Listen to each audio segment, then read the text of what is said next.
Yan po ang pang disenyo ng brooder ngayon. Aquarium converted into brooder.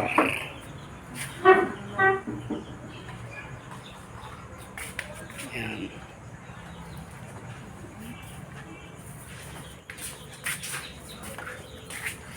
Ito po yung 7 araw na sisyo natin.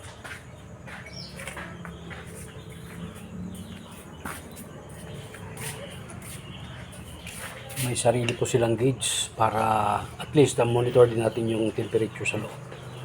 Ano. Alam niyo po ba kung ano yung ilaw na iyan? Iyan po ay civilian. Intended po yan para sa arwana, yung natumbas po yan ng ng sunlight, yung mga indoor na mga ganyan, yung civilian, mga UV light ata ang tawag diyan, yan yung civilian, ayan. Napakamahal yan. Parang sunlight ang dating sa kanila, kaya yung mga sisyo natin healthy, ayan